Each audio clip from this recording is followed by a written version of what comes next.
Grey County. This program is brought to you by Ignite TV. Now you're in command.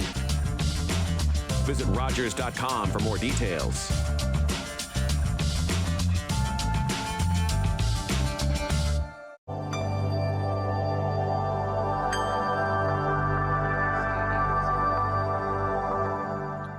And we're back again.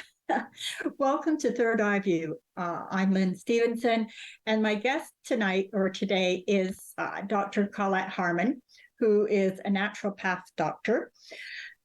Colette, when I did the first season of Third Eye View 10 years ago, Colette was on the show then. So she has been a guest on and off, a returning guest over the past 10 years. But we've always got new things to talk about, don't we, Colette? We sure do. And thanks for having me back again, Lynn. It's always a pleasure to be on it is. And it's always a pleasure to have you on as a guest too, because I think that a lot of the things you do, they help people in so many different ways. And especially right now with all the anxiety and everything that's going on.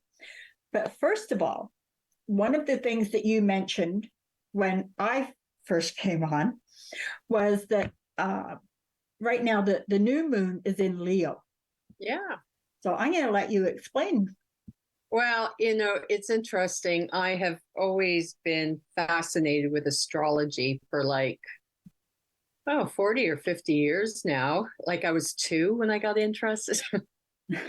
And so today, August 16th, 2023, we have the new moon in Leo. So what does that mean? Well, new moons typically mean it's the beginning of new cycles. So maybe if you have a new intention or a desire to start a new project, this will be maybe a good time to begin it. Mm-hmm. And what else? The fact that it's the new moon in Leo. So Leo rules the heart. So it's all about being heart-centered, It's mm-hmm. all about coming from a place of love, kindness. I mean, I think humanity is, as a human collective, we're going through this evolutionary shift in human consciousness, Yep. And which means that I think we're all starting to look at the world from our higher self, meaning instead of buying into a lot of the divisiveness, manipulation, and control, which I think we've seen that is the hallmark of what's been going on over the last few years. Yes, very much. Many of us are choosing to come from a place of maybe unity consciousness, love, kindness, gratitude, that sort of thing.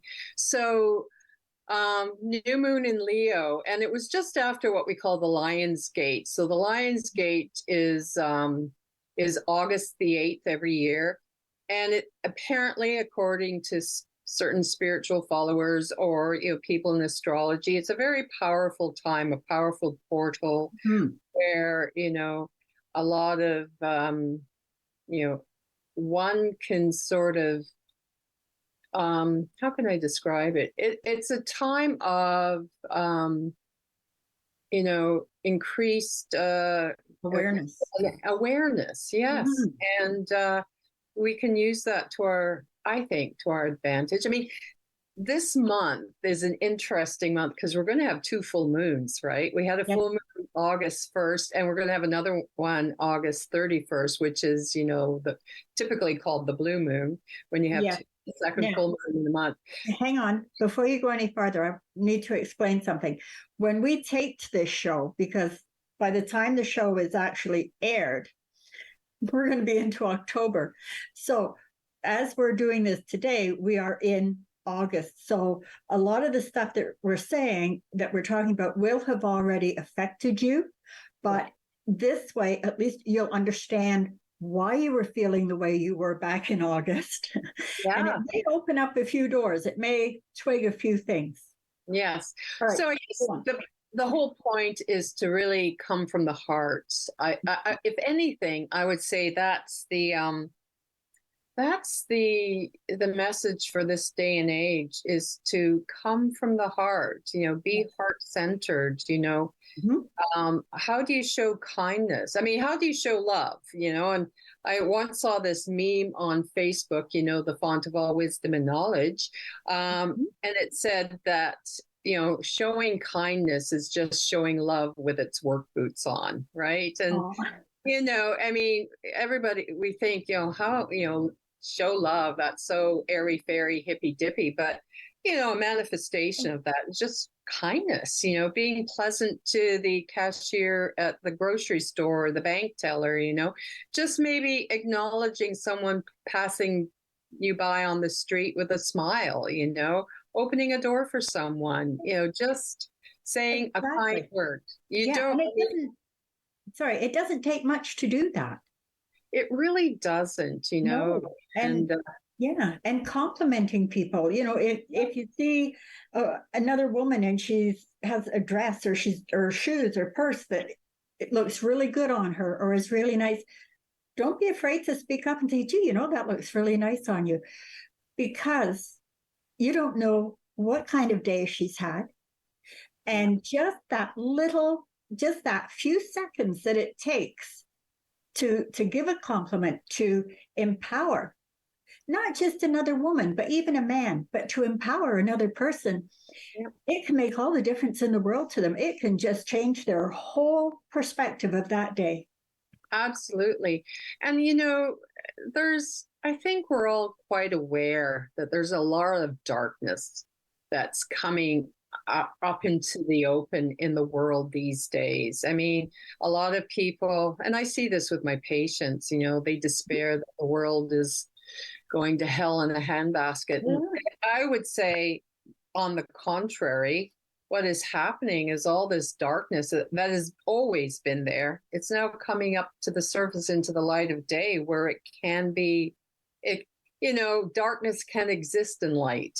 And I also mean that metaphorically as well, when so many of we all know the news is all about promoting as much darkness and I know, fear, anger, divisiveness, manipulation, and control as possible. And fear.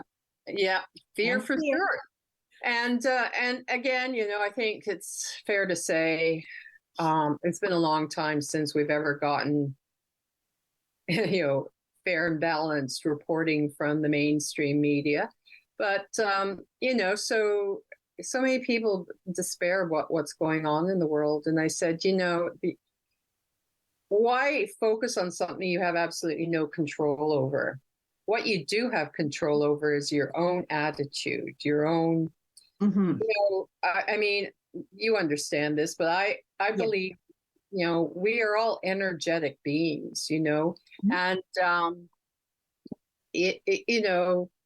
how we are, what our energy level is like, it affects everybody else, I mean, we've all felt, immediately felt a connection to someone we've never met before, but also a repulsion to people we've never met before. It's like we pick up the vibe, the energy. So the only thing we have control over is we counteract that darkness in the world by being even more loving and kind, because it has a ripple effect, and it's, I for my own personal experience as well as professional, I used to suffer from terrible anxiety. I've even, suffered from depression at various times in my life. I was fortunate. Now, I'm not discouraging people who are on pharmaceuticals for those conditions, but I was fortunate to not need to rely on pharmaceuticals. I was able to, just with my own knowledge and techniques, to overcome my anxiety and depression. But what I've come to realize, and again, it's an interesting, unless fear, anxiety, unless you're in imminent danger in the now moment, like a transport truck is barreling down on you, fear has no place. Anxiety has no place in your reality. If right in this now moment, you're safe, you're secure, everything is fine, then, again, this is what I saw on Facebook, that fear/anxiety is just a waste of a good imagination, because it's all Yeah. about pondering, oh, what if this happens? What if that? What if? It's about projecting into a future event, even if it's 2 minutes away. It's Yeah. about projecting into a future event that may never, ever occur. And I think, and that's sort of one of the messages I try to give my patients, okay, right here, right now, is this a reality for you? Well, no, but it could be. And I think if we look back on our lives, most of the things we were always nervous, scared, or fearful of never ever materialize. However, life does throw us curveballs. We end up dealing with situations we never anticipated, and yet we get through it. Well, we do. And, a lot of times you can spend time really worrying about something. And the more you worry, the more you build it up and the worse it becomes. And then when it's time to face it, it's like, oh, it wasn't so bad after all. Oh, so true. You And know, it's almost like we build that up so it almost becomes our truth. And, yes. I can remember, being really mad at someone because of a resentment or an expectation I suspected would not be fulfilled with this person. And then I get really pissed off because in my mind, they haven't done it. And Yeah. then, and so I've created this scenario, this reality in my brain about this person based on complete fallacy, and I mean, that sort of happened with my one brother, and I realized, gosh, this is really unfair of me to be judgmental before my expectation even was realized, just assuming, well, he won't do this and he won't do that, even though I asked him to. And the reality is, You did. he did it. And I think we kind of do that with each other. I mean, we sort of Mm-hmm. can create this sort of conflict with others based on a fantasy. It's Absolutely. And then what we end up doing, we get ourselves so stressed out. Yes. For nothing. Not nothing. Yeah. Yeah. I see this with clients, and I mean, especially over the last couple of years, and they get themselves so worked up, so stressed about something. And it's like, just sit back, relax, be calm. If there are problems, they need to be brought to the surface so that they can be dealt with. We can get them out of the way. The universe always has a plan. Be prepared, know what's going on, but do not be ruled by fear. It's so true, and I think that's part of this evolution we're going through right now is, I talk about, people are, many of my patients, even friends, are kind of concerned about all the negativity in the world right now. But I also say, there's a lot of positive things happening at the same time. Like-minded people are coming together to really support each other, to focus on doing a lot of good in the world. Mm-hmm. Don't hear those stories as much, but they are there to be found if we're choosing to look for them. But I believe we're evolving into more of a unity consciousness. It's like it's like the old paradigm based on fear, anger, divisiveness, control, manipulation, greed, etc. It's crumbling away. It's dying. But it's the death throes of it appears to be getting louder, and it's like, it's crumbling away, let it crumble away. But at the same time, there's a new sort of paradigm being created based on unity consciousness, love, cooperation, gratitude, peace, calm, kindness.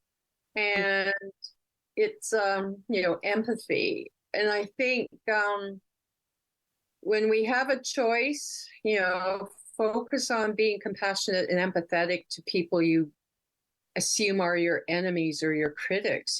Don't respond with to anger with more anger, respond No. with compassion, respond with empathy. And Yeah. it's challenging because it's a new way of Thinking with and people reacting. and reacting. Yes, it's like let's learn to respond rather than to react, Mhm. So that's so I would say this evolution in higher consciousness, some would call it a spiritual awakening or an awareness. I mean, a lot of people, Yeah. that's hoo-hoo stuff, but I think that's a reality. And I've even seen people in the last several years kind of shift, I mean, I've been speaking about this sort of stuff for ages, but now people are more and more understanding or can connect to that. So Yeah, there has definitely been a shift in perspective with yeah. a lot of people. And I mean, not everyone. There's still a lot of people that are, I'm going, for lack of a better way to put it, that are still in the older way of thinking. Yeah. And they seem to be stuck. Yeah. But change isn't easy. And change can be scary. And it's like, well, I'm going to stay in this negative because I know what it's like and it's a comfort. Yes. Even though it's not really comfortable, but it's a comfort area because I know how it feels. I don't have to move into something else and then think, uh-oh, I've messed up. This isn't, I can't do this. Well, of course you can't if you don't try. Well, and the thing is too, is again, there's so many of us are motivated by fear, like fear of making a mistake, fear of failure, fear of, and the reality is, I think whenever I've looked back on my life, those sort of situations that were a mistake or a failure, I learned so much more from those than I did from being successful, So Yeah. well, it's all an important part of our growth. Maybe it means we have to look at the reason why these scenarios, so-called negative scenarios, occur. It's maybe we have to look at our pride or our fears or our judgments, which may be hindering us from being, the best that we can be, your best self, as Oprah would say. Exactly. And, it's okay to make mistakes. The important thing is that you learn from them. Absolutely. And if you don't learn and you keep doing it, well, it's that same situation is going to keep coming up to you until you finally figure it out and get it right. I mean, I think we're part of our evolution in higher awareness, consciousness, what have you, is learning the very important spiritual quality of humility, which is different than humiliation. Like a lot of people get them confused.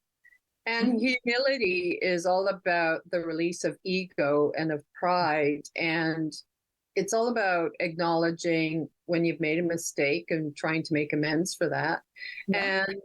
And realizing that, and of course I'm an Aries, we're the center of the universe. So this has always been a challenge for me. Oh, I know. My Melissa, my youngest daughter, she's an Aries.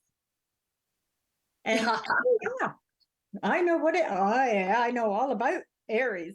Yes. So one of our biggest challenges is learning to let go of pride and ego and just and humility, and I like to feel I've made many advances towards that. Modesty is one of my greatest virtues. No, I'm joking, but it's learning that I'm not always right, and it's rare that anything angers me anymore. I mean, one of the things I will mention, the only benefit, well, there are a few benefits that came from the first hard lockdown 3 years ago, was because I couldn't work anymore. How you always say, oh gosh, I'd really like to do that when I have more time. Yeah. One of the things I discovered, maybe a month into the first hard lockdown, was I have been given the gift of time. So what can I do with it? Yeah. So I really started to delve into doing a lot of inner work, like looking at my shortcomings, my dare I say, character defects, and trying to recognize them and understand them, and how can I resolve those, Yeah. I'd like to think it's made me a better person. And I like to think that I'm no longer as full of pride as I used to be. And so whenever I feel a little bit of anger being triggered in me, I think, okay, what's going on here? Is it my pride that's being assaulted? Or because anger has a place, it's a justifiable response to injustice that we see in the world, right? And hopefully that anger can motivate one to make changes that need to be made, but a lot of times anger is just, somebody hurt my feelings. Oh, my pride. It's like that was kind of where my anger was always coming from. So I'd like to think that, or I endeavor to look at whenever my anger is being triggered, almost always it's my pride that's being in my mind assaulted. And the same with fear. I rarely am in that place of fear anymore. Rarely. And if it does get twigged, a bit of anxiety or something, I know what it's about. I know, okay, it's because, I'm going on this plane ride, and, sometimes I get a bit nervous when there's turbulence, but I will survive. Yes. And that is the key. I will survive. Yes. Yes. So I feel, and I see this with my patients, and which is also respect, almost mirrors my own work on myself, is that, we're all being forced, I believe, to look at our own individual shadows, I mean, my daughter is a psychotherapist in Toronto. She's busier than ever. Yeah. I think people are, and I make referrals to people who do psychotherapy or clinical psychologists, because people are starting to realize that they need to do inner stuff. They need to look at what's going on in their lives, about their beliefs, about their reactions, etc. And I think, the only way we can deal with the shadow in the world is if we deal with our own shadow first. Because, it's like we're going to have to stand in the chaos of the world, but not be affected by it, And also recognize at the same time, there's all this chaos. There's also a lot of beautiful things coming together as well. And like-minded people. Yes. Together. Absolutely. Being drawn together. People finding each other. Yes. It's so very true, and and I know there's many in the world who maybe are listening to this who are saying, where do I find people? Because, there are many who feel quite isolated in what they're doing. So it's their own lives. That, my spouse doesn't understand me, my kids don't understand me, my friends don't understand me. And that's okay. It's, I think the thing is just putting out the intention that you will find your tribe, you'll find your people. And, but also even just starting with, we talk about sometimes in the spiritual field of raising our vibration or our frequency. And so what does that mean? So, love, kindness, compassion, gratitude. Gratitude is one of the highest gratitude is huge. States we can be in. So let's start there. I mean, just, waking up in the morning is something to be grateful for, Yes, it is. And going along with that, no matter what problems are going on in your life, no matter how bad things are, find that one thing every day, every morning before you get up, find that one thing in your life that is good. Yes. And be grateful for it, because gratitude is a positive mindset, and you will start your day on a better footing than if you wake up and think, oh, I've got this to do and I've got that to do. And oh, everything is just so awful and everyone's against me and blah, blah, blah. And you get out of bed and you're just feeling, like, who's the first person I'm going to choke today? You know, and sorry to interrupt. I mean, and some people think, well, my life is shit. What can I be grateful for? But, just even you can walk, you can talk, you can see, you can hear. Millions of people around the world cannot. That's so right. Be grateful that you have those senses, Be grateful that you have food on the table, roof over your head. Millions of people around the world do not. Sometimes I used to practice gratitude when I was living in Toronto, and just if I got a green light, that was a little thing to be grateful for. And those little things, incremental things, will start to change your mindset, Yeah. It works. Yeah. Oh, it does. If you're going shopping, if you can get a parking spot. Yes. And, if that parking spot happens to be farther away as well, that's okay. I'm getting more exercise today that I probably need. Yes. There's much to be grateful for. There really is. And it's all attitude. Yeah. Which is part of gratitude, right? Absolutely. The two kind of do go together. An attitude of gratitude. Yeah. Yeah. And so people say, well, what's that got to do with health and healing? Well, it's probably everything. It's everything. Yes.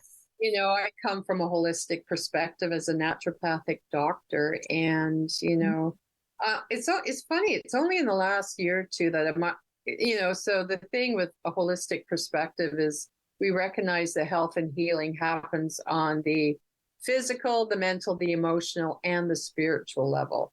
I'm actually, in my 30 odd years of practice, I almost never talk about the spiritual aspect, but lately I have been, because people just seem to be open to that. So, it's, it also is all about, I feel, taking responsibility for where we're at in this life, that we aren't the victims of everybody else's bad behavior, etc.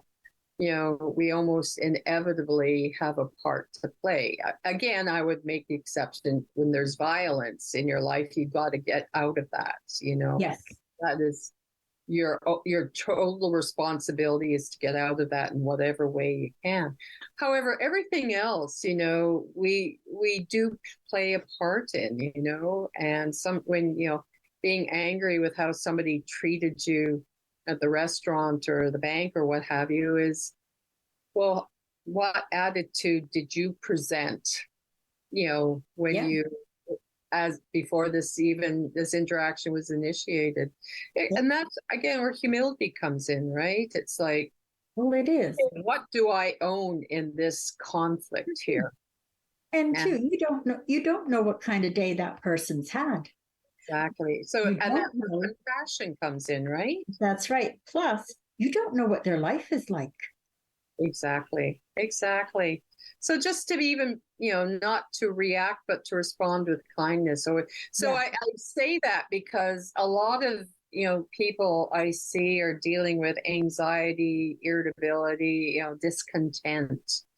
So it's like, and, so that, that, think of it as that's emotional inflammation, and that it also has a correspondence in our physical inflammation, and so, many of the main causes of the major killers of Canadians today, such as heart disease, cancer, diabetes, etc., it's now recognized that one of the underlying causes is inflammation, chronic inflammation. So how do you start to deal with that inflammation? Of course, diet, lifestyle, Cut out sugar. Yes, the number one. Yes. Oh and my that's God. the most difficult to cut out. Well, we're highly addicted to sugar. It's such an extremely refined substance. sugar, most of the sugar, refined sugar we get in our diet these days, it either comes from sugar cane or beets. Now, sugar cane in and of itself is actually a rather healthy, plant. Yeah.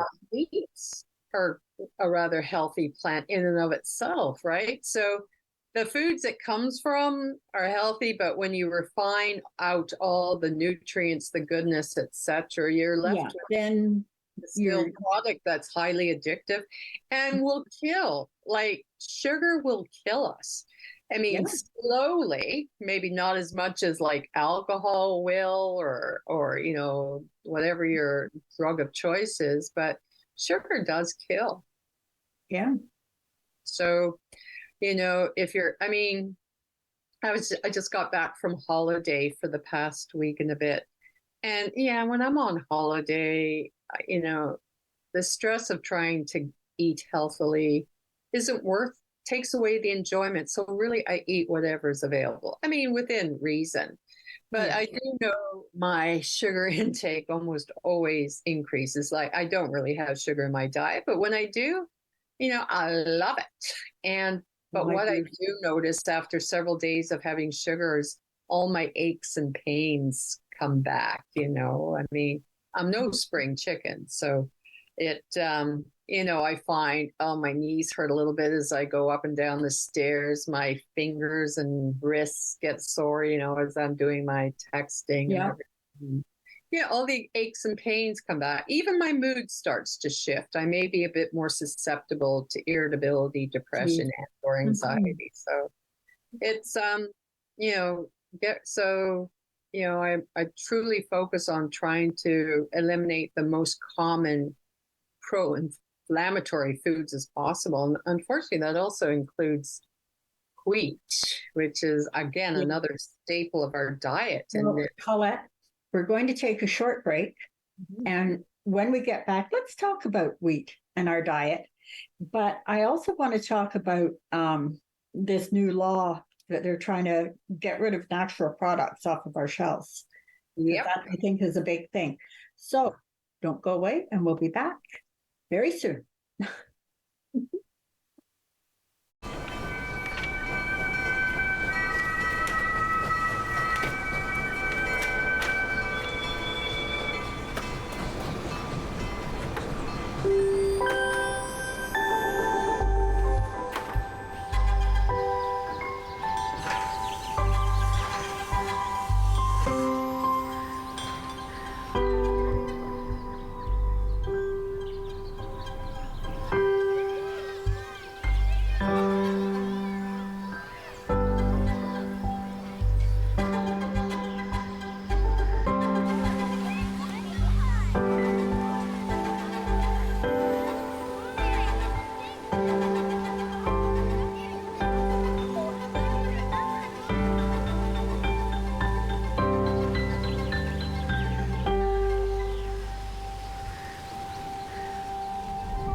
Wheat, because wheat really is hard on our bodies.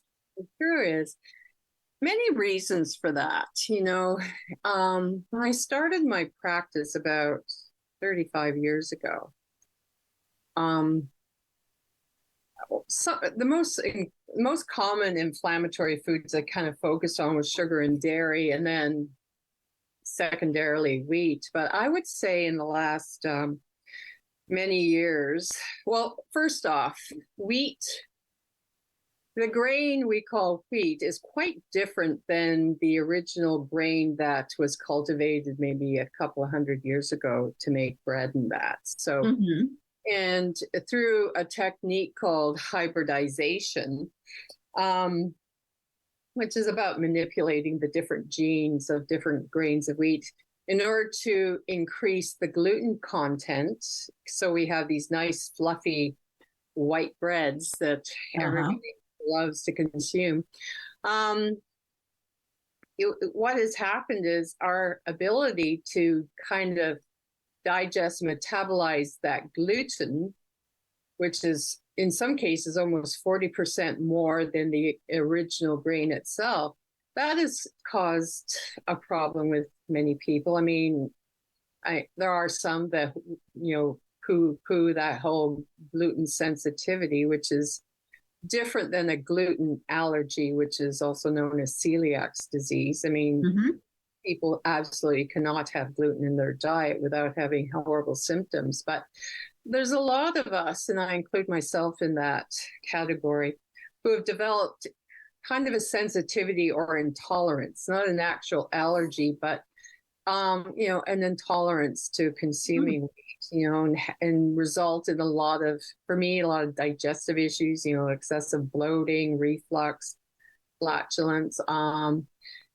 aches, other sort of inflammatory symptoms. And that can range anywhere from maybe asthmatic type symptoms, arthritic symptoms, headaches, mood shifts, anxiety, depression, etc. And so, but the other thing about wheat is that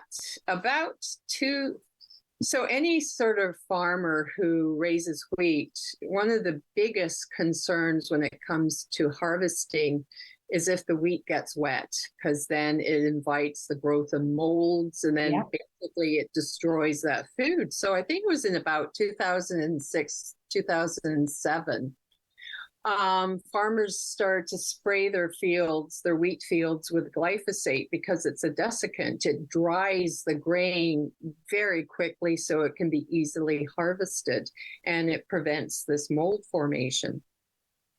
And so the problem is that glyphosate gets into the grain, and it's virtually impossible to remove it. And so a lot of people have kind of this low-grade sort of glyphosate poisoning that, again, I suspect it's also greatly increasing their sensitivity to the grain. So also, wheat contains these gliadins, which apparently create a huge sort of kind of a craving for it, almost like an addiction to the grain.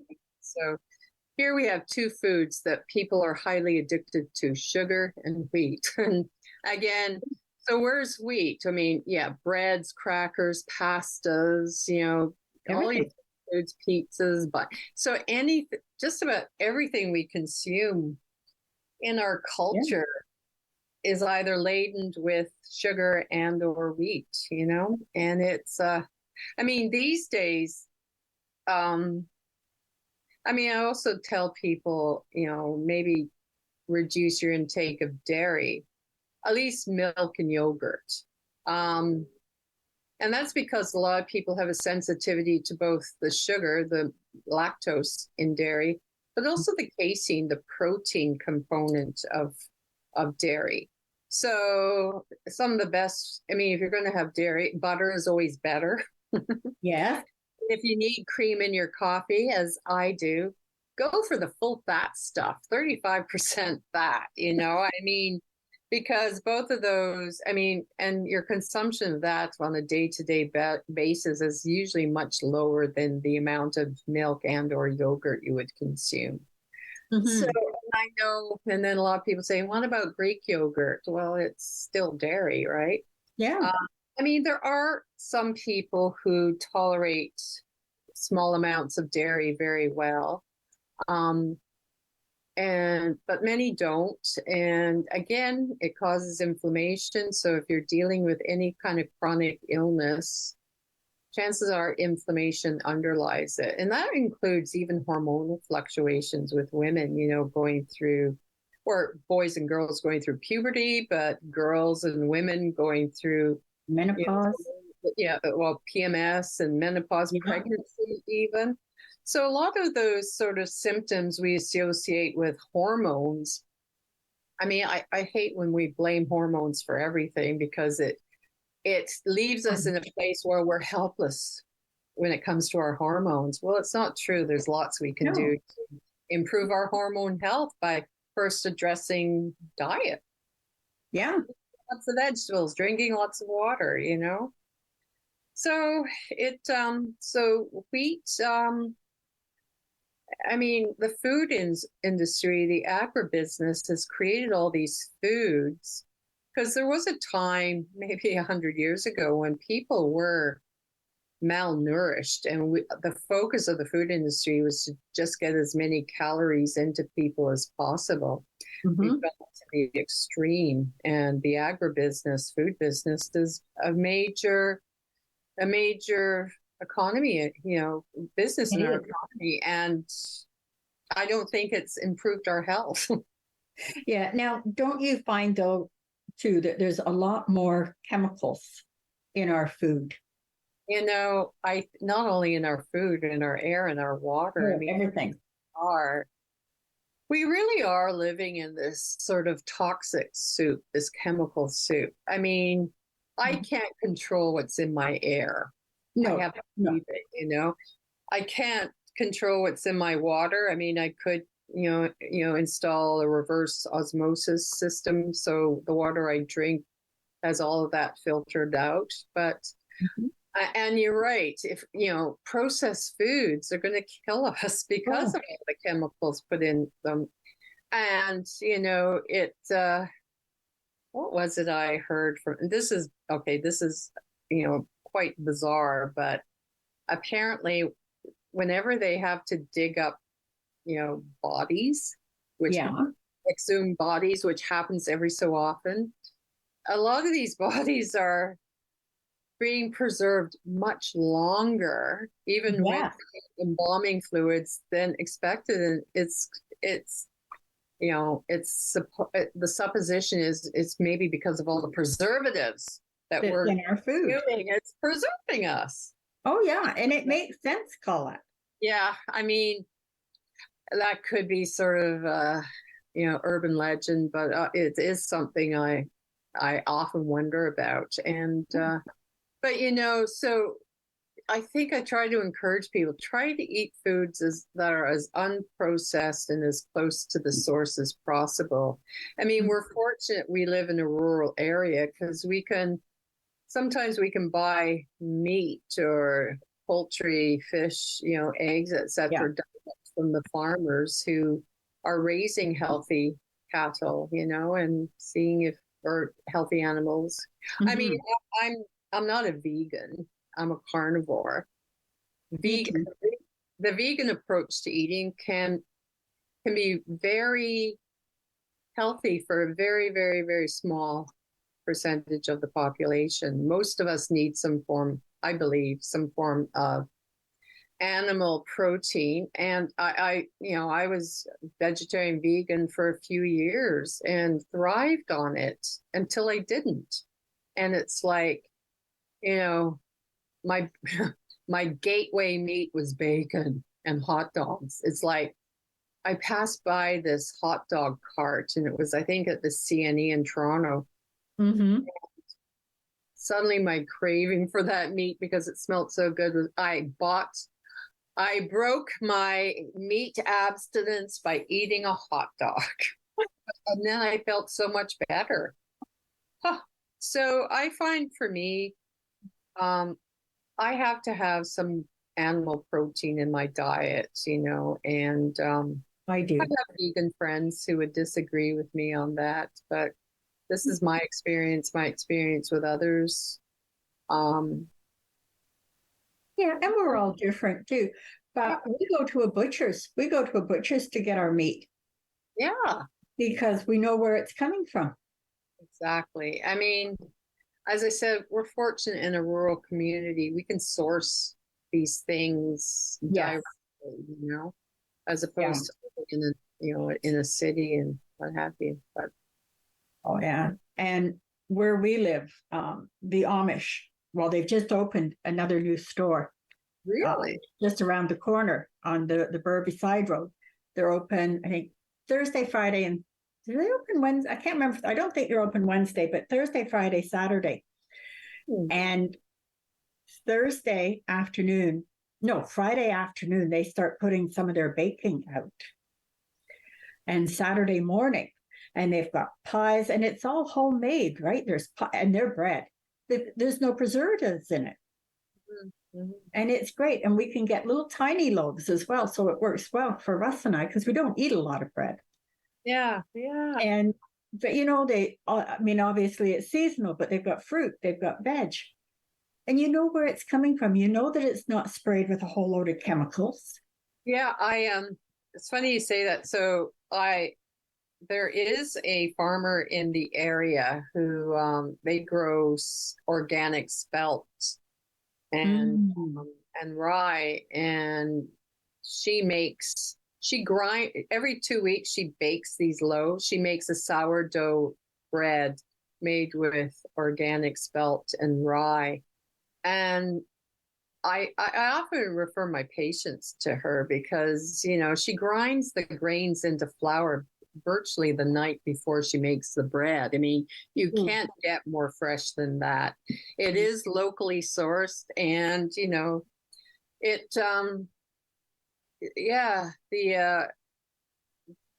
a lot of people who don't tolerate regular bread can actually tolerate this sourdough organic spelt and rye bread. Yeah.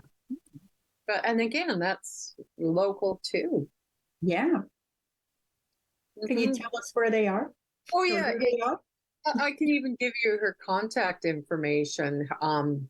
So the name, it's the Hack Farm. So they're over on the 7th. Okay. Many people know where the Chalmers Church is on the 7th session. Their farm is right across the road from that. So her name is Elka Hack. That's Elka is ELKE, Hack HACK, and her phone number is 519-396-8099. That's 396-8099. Yeah, I mean, I refer many patients to her in order to get really healthy organic breads. Oh, absolutely, and we need it. Now, while we're giving out contact information, if somebody wants to come and see you, how do they get hold of you, Colette? Very easy to get hold of. They can go to our website, which is www.kincardinholistic.com, or my office number is 519-396-4018. That's 396-4018. And I did give Mark my contact info, so I think he might be able to put it up on the screen at some point. So yeah, it's just nice to put it out there. Now, we don't have an awful lot of time left. We've got like maybe 10 minutes. And one of the things that I would like to talk about that I think is important on many levels is this law that they're trying to pass about getting natural products off the shelf. I know. Now, if they do that, it would obviously affect your job. Absolutely. Well, it's interesting. So I've been in practice for over 35 years, and this is like the third time this sort of thing has been, that the government has tried to do this sort of thing. Okay, first off, the law's been passed. However, we can write our MP, because this is a federal law. So we can get in touch with our MP and tell them to remove, I think, I can't remember what the name of this particular bill is. I think it might be C-47, or I'm just actually looking on the website here. Anyway, for eons, they've been, the powers that be have been trying to limit access to natural products, supplements like vitamins, minerals, herbs, homeopathics, etc. which have been proven time and time and time again to be beneficial for our health. Some speculate, and I don't know if it's true, that the power behind all that might be the pharmaceutical industry that wants us completely dependent on pharmaceuticals from birth until death. No, that wouldn't surprise me. I know. So as I said, I've seen this happen many times over the years. And it's the reason why it's never been instituted is because of pushback from the community. The population of Canada fights back and says, no, if you pass this law, we will not vote for you at the next election. So yes, the bill has been passed. It's like one of these omnibus bills where they try to hide all these kind of important things. So this omnibus bill has several clauses that includes restricting access to health products for your own protection, right? Uh-huh. I mean, the thing is with pharmaceuticals, they try to regulate natural products the same as pharmaceuticals, which is, completely unnecessary. For one thing, pharmaceuticals as a system of medicine have only been available to humans for probably the last 100 years, maybe especially the last 50 years. Yes. But, a lot of these other natural remedies, supplements that have been like herbs and homeopathy as a system of medicine has been around for 300 years. Herbal medicine goes back, millennia, there's over. So, historically, we know these products are safe, but also, herbs, homeopathics have what we call, and, even nutritional supplements have what we call a wide therapeutic index, meaning the difference between a therapeutic dose and an overdose is very wide. Whereas pharmaceuticals have a very narrow therapeutic index, meaning the dose that's effective versus the dose that is toxic is very, very narrow. It doesn't take much to be in toxic overload or overdosing with pharmaceuticals. So, yeah, they have to be subjected to more stringent, regulations. But natural products don't, and also the thing is, people, natural products are available over the counter. I mean, it gives people free access to stuff to make themselves healthy, not reliant on going to a physician to get the prescription. So I think, what people can do, I recommend, go to your health food stores, because all the health food stores have sort of placards on this. But I also believe in supporting the natural, it's called the NHPPA. That's the Natural Health Products Promotion Association, or Protection Association. Natural Health Products Protection Association, NHPPA. They have a lot of great resources, even templates for the type of letter to write to your MP, because, when contacting your MP, even if they're the opposite party of the party in power, doesn't matter, because all these parliamentarians have to work together on different committees, right? And so, they actually can have influence on those who are in the opposite party. But so, when it comes to contacting your MP, the most important one is in person, meeting in person, followed by a handwritten letter, followed by a typewritten letter, followed by an email. It's so easy to send an email or, fill out one of these already made cards, but they all work, and use all of them if you can.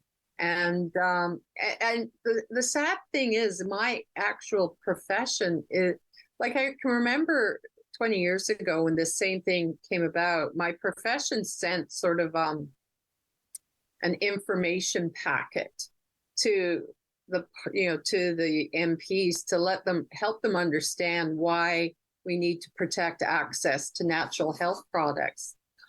I haven't seen that happen this time from my own licensing board. Again, my licensing board, their prime focus is not for naturopaths, but for the public, keeping the public healthy. But other boards in the past saw that having access to natural products was beneficial for the public. So that's why they had a position paper on it. But even our association had to be, which is more based on protecting naturopaths, even our association had to be strongly convinced to step up to the plate. Some wonder if maybe there's been some capture of the board. Anyway, I can't speculate on that. No. So encourage people to write to their MP or contact their MP and say, we want to have continued access to natural health products. Because, even in my profession, like as a profession, we're starting to deal with it. Because if I can't, I could be out of business in a couple of years' time if I can't, if any of the products I prescribe for my patients aren't even available anymore. Wow, our health food stores could end up going bankrupt if they can't, if they're forbidden to sell the products that they have for decades. It would create a lot more harm than it would good. But also, do you feel or think that a natural product, the body would absorb a natural product easier than it would a synthetic product? Well, good question. I use the example of like hormone replacement therapy. The synthetic form of hormones, they only isolate the active component. Same with a lot of pharmaceuticals that come from natural herbs and that. They isolate the active component, but all these other secondary and tertiary components of the actual plant with the natural substance help to mitigate any side effects that can occur from the isolated component. Whereas when you're using the pharmaceutical isolated component, you don't have the protection from all these other secondary and tertiary components. So you end up with a lot more side effects. That can be problematic. Yeah. Well, and also the body, Yeah. It has been wonderful having you on as a guest. Well, thank you. The show has come. Boy, that hour went fast, didn't it? Very bad. But I would like to thank you once again for being on. And I know that you'll be back again in the future. And always, Lynn. Thank you for having me. It's always a pleasure to come on and chat with you. And I agree, the time does fly. Yeah. And our dog's a little more vocal today. Probably the neighbor's cat is out front or something. She's got to protect us. Call the Rogers TV viewer response line. Email us or connect with us on social media.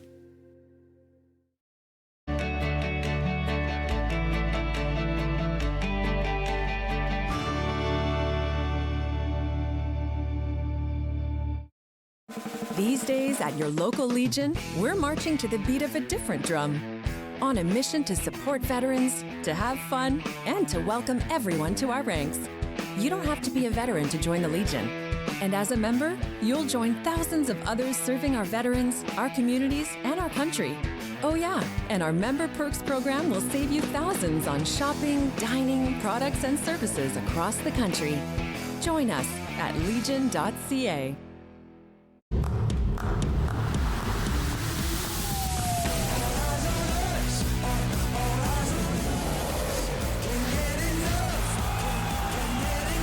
Understanding human nature can be a superpower. The first 48 hours are critical.